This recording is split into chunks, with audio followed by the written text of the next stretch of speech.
Hello again. Today I am putting together some questions and answers. So you've had a thread on the forum to post some questions, and I'm going to go through a few of them. So the first part of this video is going to be me talking, I'm afraid, and then we will do a layout as well with one of the questions. So I'm just going to run through questions and answers. If you look in the description below, if you click over to watch on YouTube, okay, first of all, if you're watching on the forum or you're watching in your inbox, click over to watch on YouTube. And then in the description underneath the video, which you may have to click to see more of the description because it's a lengthy one this time, I've written out all the questions with a link to the time where you can just click that time and it'll go directly to that question. So if you want to go straight to the layout, there's a link there that you can click. Or if you want to go to one of the questions in particular to listen, you can do that too. Okay, great. First question. And I've reworded these all into kind of short versions. The first one is, how do I adapt this information throughout the class to fit my style? If your style does not look like mine, if your pages do not look like mine, that is absolutely okay. But what I would do is go back to those first few days of the class. And what I really want you to take away from this is not that you need to look like my scrapbooking style. I appreciate other styles just as much as anyone could. I love looking at styles that are all varied, and I think the world would be a very boring place if all the scrapbooks looked the same. So please do keep your own style. But if you go back to the beginning of this course, in those first few PDFs, we stopped and we looked at what is already in our albums. Those first few days and those little worksheets to fill out, those are the steps that will be absolutely key in taking this advice and making it your own. For example, you'll find when you fill out one of those worksheets how many pattern papers you tend to use on a layout. And some of you, that answer may be 0. So every single layout you've seen me make, you're like, well, I'm not going to make a page like that because I don't use pattern paper. And that is absolutely okay. I do use pattern paper and I love it. So I'm not going to show you examples that I'm making that aren't in my style because that wouldn't be true to what I'm making. But I don't want you to not be true to your style either. Instead, look at those questions from those first few days. Look at the pages that you love and answer thinking, what is it about this page I love? What about those supplies? What about the techniques? What about the design on the page? The size of the photos? How many photos? How much journaling? If it's handwritten, typed, anything like that. If you find the answers to the pages that are your absolute favorites, and you keep to that when you then work on something else, it will all fall into place. So for example, if you find that you don't use pattern paper, let's use that example, then you're going to try an album where you use page kits. Well, you're going to be using solid cardstock in your page kits. That's fine. Now, instead of just following all the steps that I used when I chose my supplies, think back to those pages you love. Does it mean that because you use solid color cardstock, you're going to put 3 or 4 sheets of solid cardstock in the kit? And then what else do you tend to use? Do you use letter stickers? Do you use stamps? Do you use lots of embellishments because actually your papers are quite simple and you like more embellishment on top? Or do you use fewer embellishments than I do because actually the reason you're using no pattern is because you like it to be nice and clean and simple? Both of those options are completely fine, and there's no way for me to psychically know which one's going to be right for you, so I haven't given you a specific packing list or anything like that. But you can make a specific packing list by going to look at some of your absolute favorite pages, realizing what's in the supplies or what's in the technique or why you love that page, be it the photos, the time you spent, the journaling, anything like that. And you'll be able to adapt it to your style. Stay true to you. And keep coming back to those pages that are your favorites. And then when you go through the course, you can look at each individual prompt and say, okay, this is how I take it back to what I want to work on. This is how I could make an album kit. This is how I could scrapbook with a big photo or more room on the page. Or this is how I could put more journaling on my page. Or how I could try a double page, but still stay true to my style. You can do it, I absolutely promise. Okay, any more that you want to discuss, if you want to give specific examples and you'd like me to try and have a look at your style and give you some specific advice, please post on the forum. I'm happy to talk. Okay, next question. Some ideas for choosing a mix of pattern papers. A person who posted this question said that they often find that they're not happy with the mix of pattern papers that they choose. So these are the pattern papers I'm going to be using on a layout that I'm going to show you in a couple minutes. And I just thought I would use them to answer the question. So I didn't pick them out specifically for the question, but it seems sensible to talk you through my choices here. Now, the one in the back, I chose purely for the color. Let me show you the photos. I was going by the photos here, or the colors in the photos, and the colors in this badge. I want the focus to be on Wonder Boy, just Wonder Boy here. I'm not really worried about the rest of the photo. It's about him. So he's wearing navy and red. Done deal. I'm going to include navy and red on my layout. And I want to incorporate the colors here. So instead of doing some sort of classic Disney red, black, white with a little bit of yellow, I'm going to go more with this orange and a little bit of yellow from the background. So I chose the navy and red patterns. I wanted the red to be mostly red with a little bit of something small and repeating. Well, that's all this pattern does, is this tiny little plus sign that repeats. And the blue, I'm only going to show in a frame around the edge, so I really didn't mind what pattern it was, as long as it was something that I could do that to, and you would see navy blue. That could be a sheet of solid cardstock, but I don't tend to keep solid cardstock to hand anymore. And when I show you what pattern paper this is, you're going to gasp that I'm covering it up. But I had a big pack of it from using it in a workshop, and I have some left over.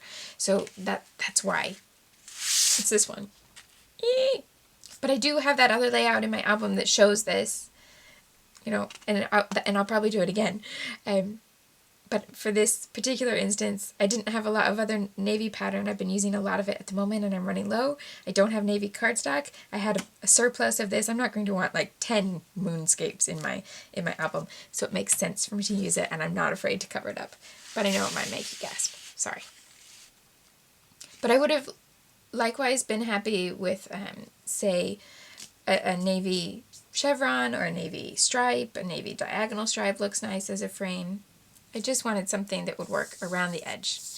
So it couldn't be like some sort of giant pattern that you couldn't tell what it was.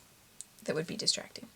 Then I wanted something with the orange, and I was originally looking for two separate patterns, one orange and one yellow, but then I stopped at this one because it's orange and yellow. And this is a perfect example of what I tried to do in a kit. So I've got simple, almost solid color here in the background.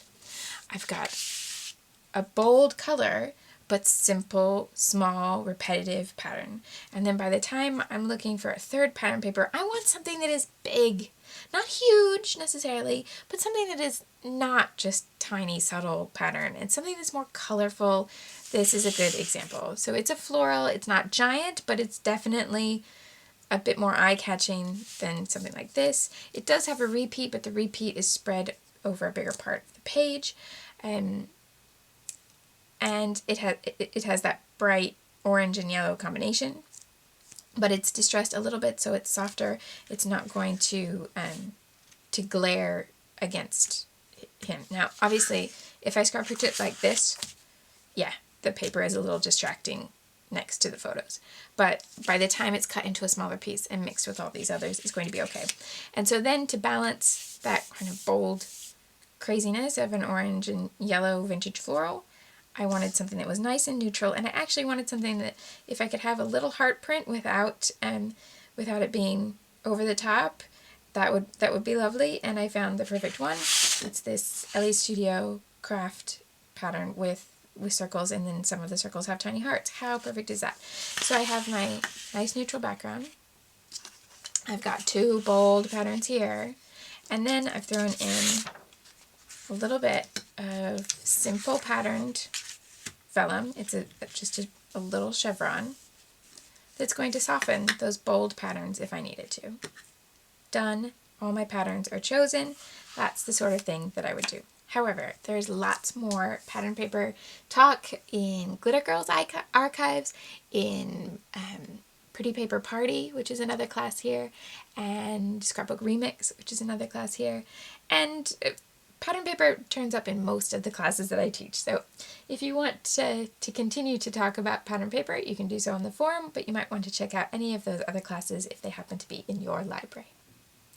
Next question.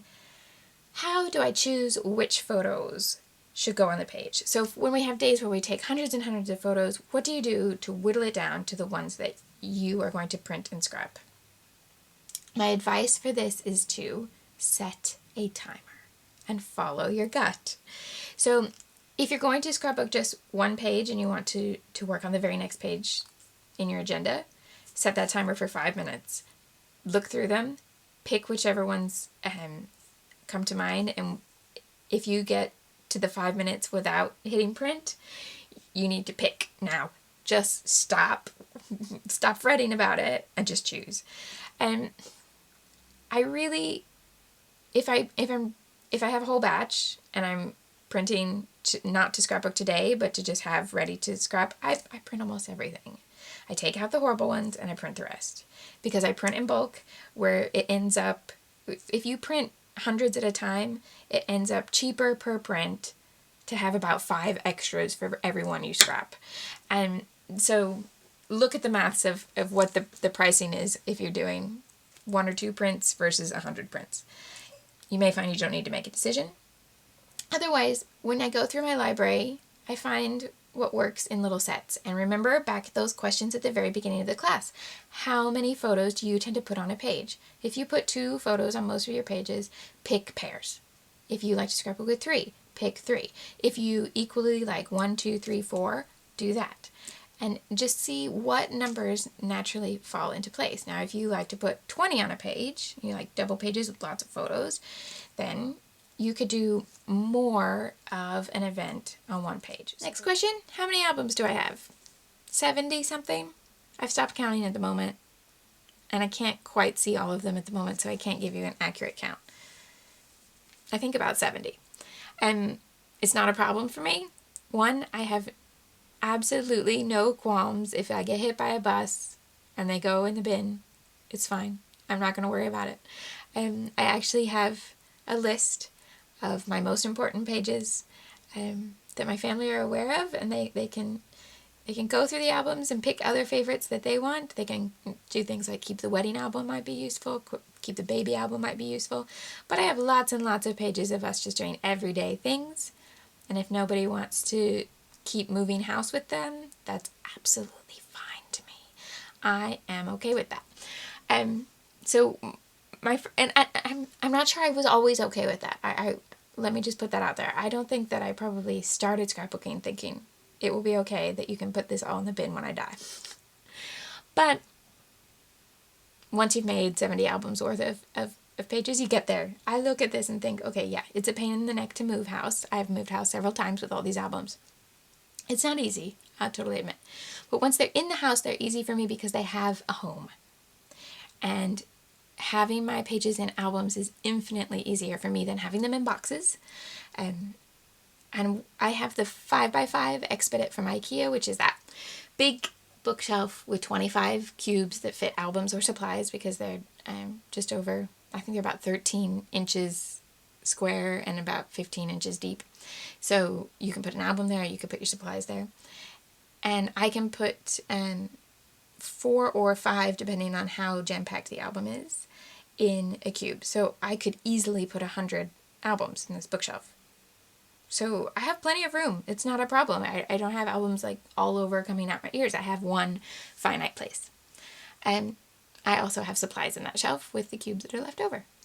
So there you go. That's my answer. I have a lot of albums. I've scrapbooked a long time and I scrapbook a lot.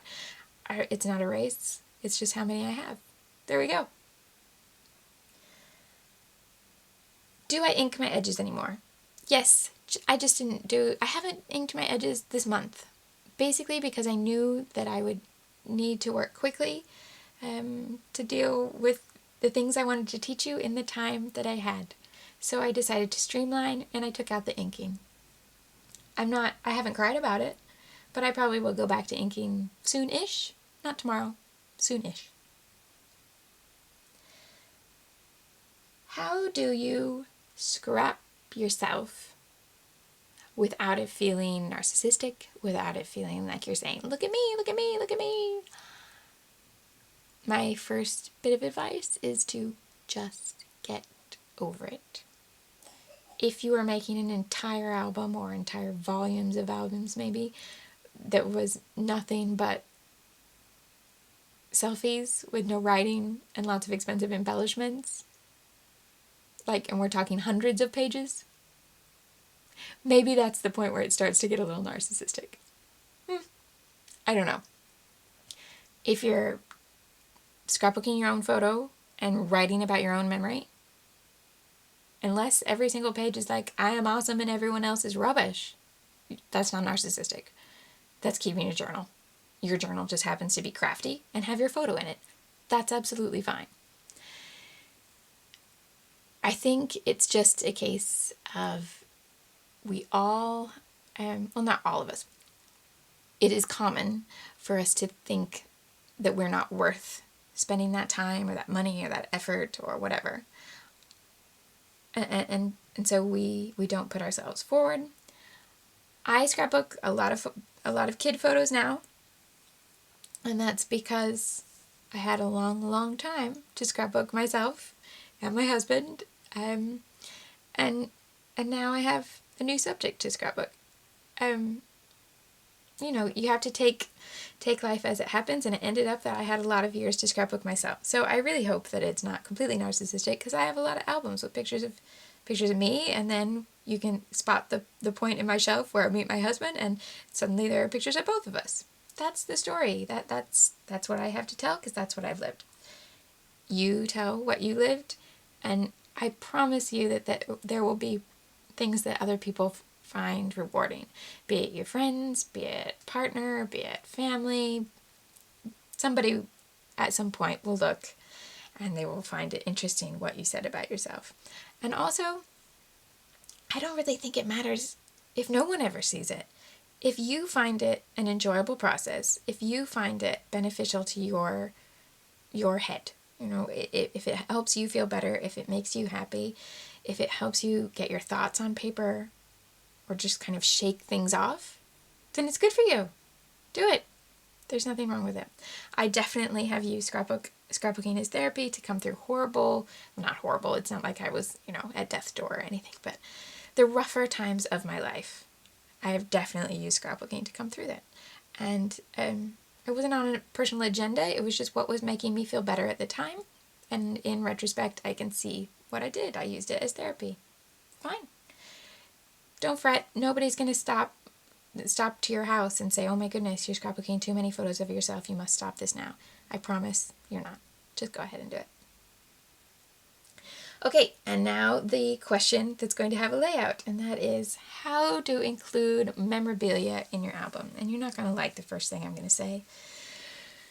I really struggled to find memorabilia to include because I don't keep it anymore. Years ago, I kept everything, and I just had shoebox after shoebox after shoebox of what looked like rubbish. I had receipts, I had tickets, I had business cards. I kept everything, newspaper, clippings. I looked like an episode of Hoarders. It was just that I could keep it nice and tidy in a box in a drawer instead of on the floor.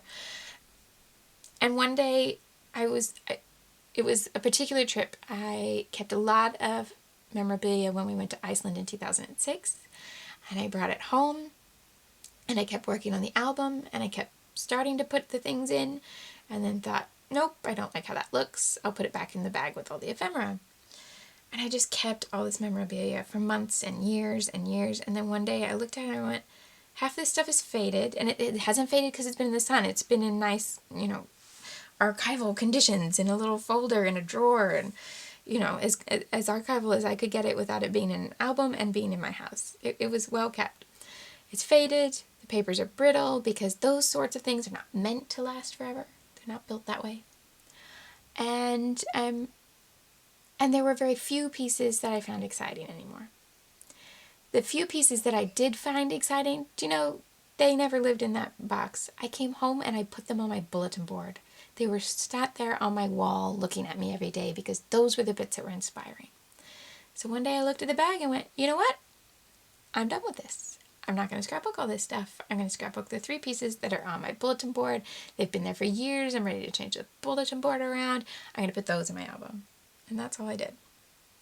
I put one big map cut up into pockets for a divided page protector with photos on the other side. So it was just literally a 12 by 12 map cut into the pockets. Easy. I think there was, I did add one thing to the map. I used little vellum pieces and attached it to the maps where, to mark the places we stopped. That's all I did. I had a set of tickets, which I scrapbooked on the page as if they were a photo. So I had the photo here, the ticket here, design elements all around. It was exactly like making a normal page of photos. It's just that one was a photo and one was a ticket. Easy. And then the third piece I put in a paper pocket. So I made a page and then had, okay, so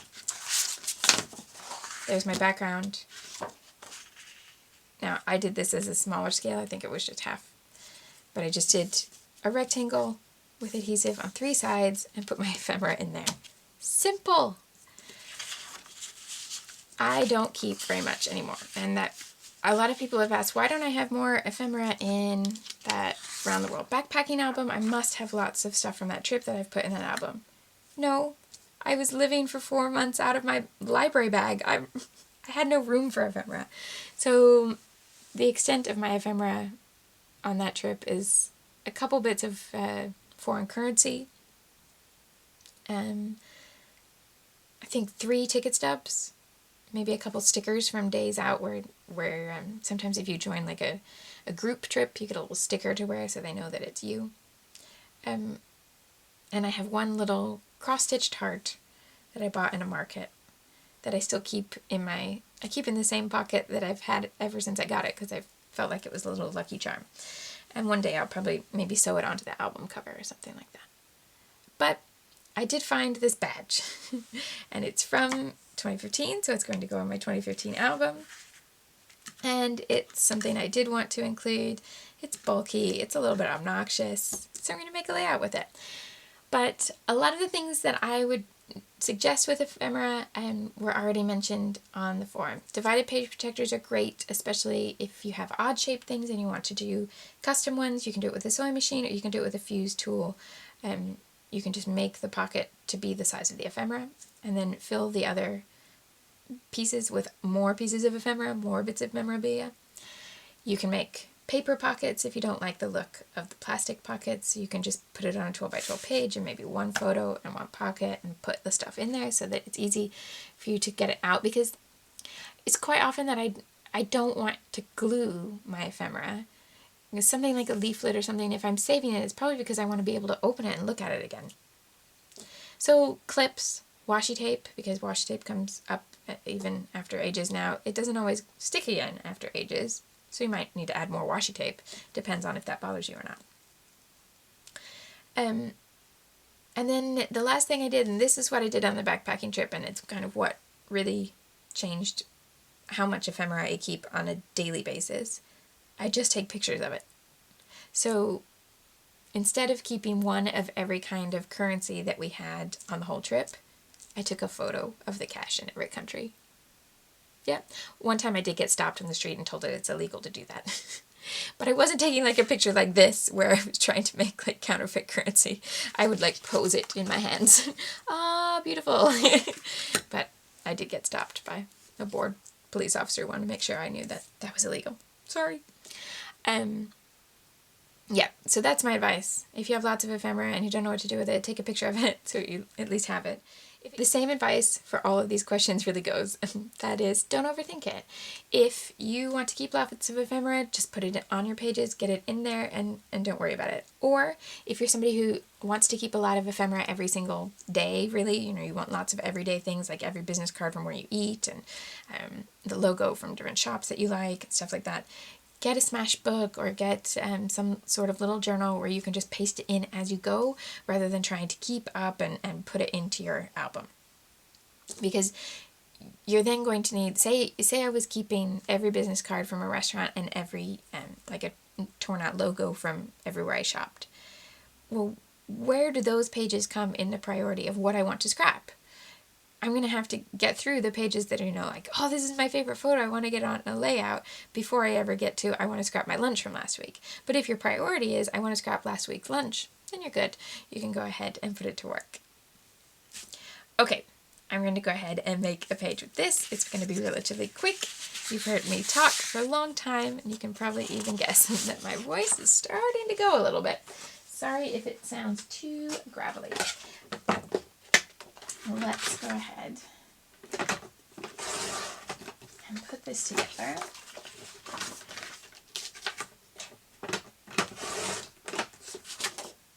So, dark edge navy blue is going to anchor the outside of the layout. And by having that color on the outside, it's going to help your eye catch that color in these photos. Because logic sometimes makes us think that we need to put the navy right next to the photo.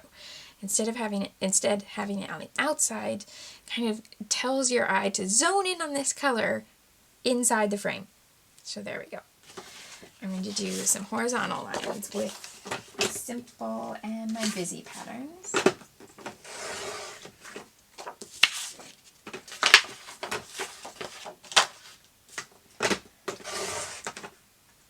And the simple pattern gets the bigger piece.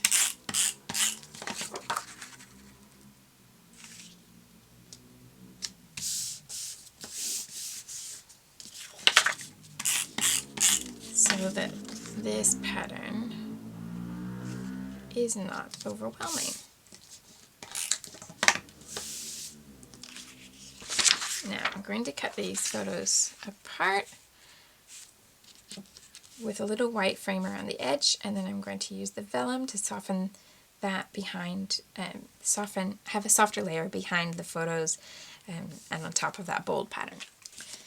With the vellum, if I attach the photos first, then I can put my adhesive on the back here where you won't see it.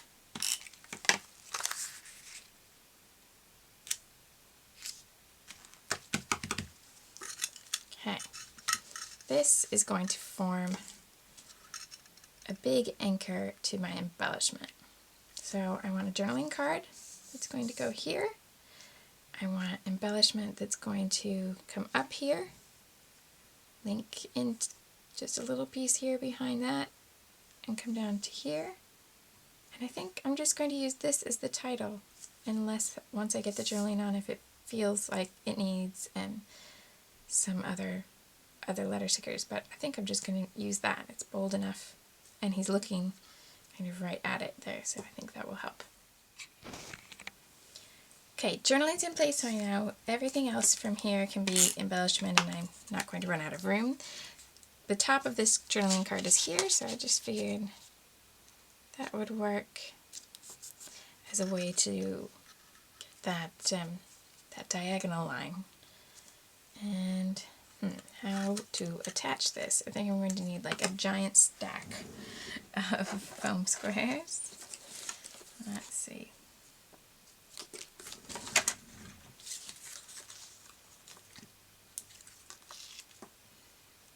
I think I should put some that are quite near this.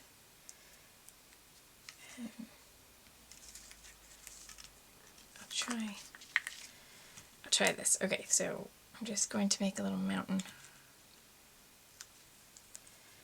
until, how many is it going to take me? 3, I think. I think the third one should be tall enough to actually attach to the page. Okay, then this this is going to go right about there so that it joins the photo to, yeah, that's stuck, to the journaling. And now I just want to add a little bit more embellishment to make this part of the design. And I could do that with something that's not essentially a giant flare badge as well. You could do that with a ticket stub. You can put your ticket stub up on pop dots and put other pieces around it so that it becomes part of the design. Or you could get all of the little tickets and things and use them alongside your embellishments or instead of your embellishments to tuck in like this and have all your little pieces. It all works. It's just a matter of how much you want the attention to go to each piece of ephemera. If you've got then, since I've already got some different texture, I figured I would go with things that are all kind of different textures. So I've got fabric stickers, chipboard stickers, cork, and a bunch of different circle brad pieces. And I'm just going to focus on that diagonal line and see how I can connect all the pieces.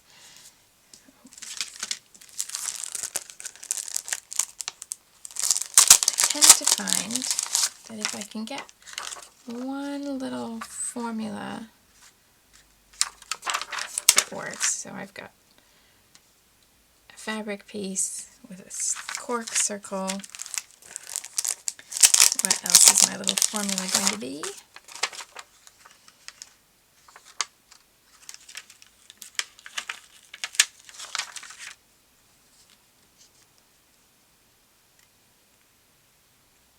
And then chipboard piece. I think the chipboard maybe needs to come to this side. Nope, it's not going to work there because I want the sunshine to be legible. So that's not my formula. Maybe one of these.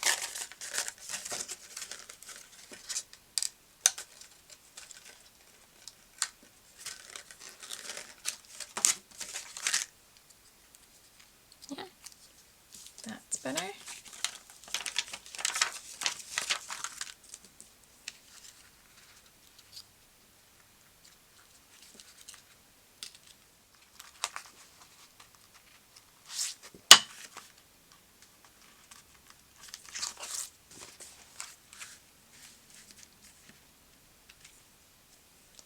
And then I should be able to repeat that little formula. So I need fabric sticker,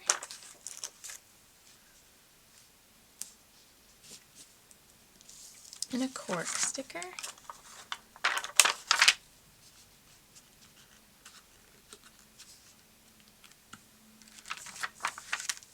and then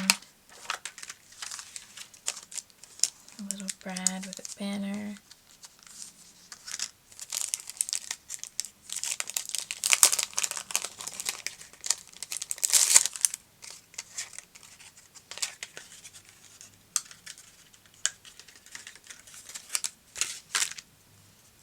Put that one up there in just a second, and then I'm going to repeat the formula down here in the bottom corner.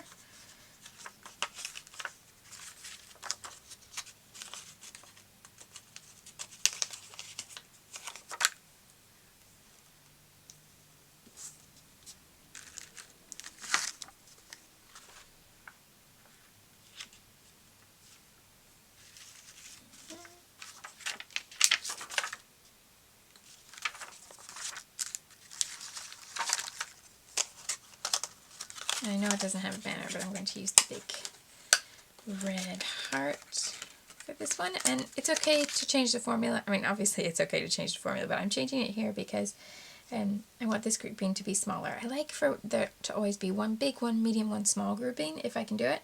And so this will be my small, this one will be my big, this will be medium. Perfect. Last little finish, some enamel dots. So I'm working in the circle pattern again. I'm going to scatter these navy ones across the diagonal line.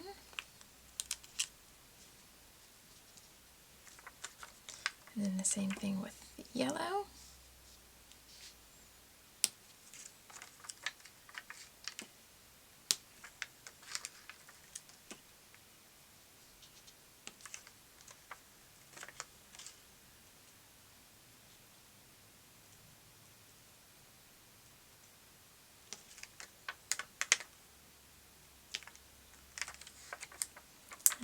these little stars that are just a good match to that red, so I thought I might do one for each of these.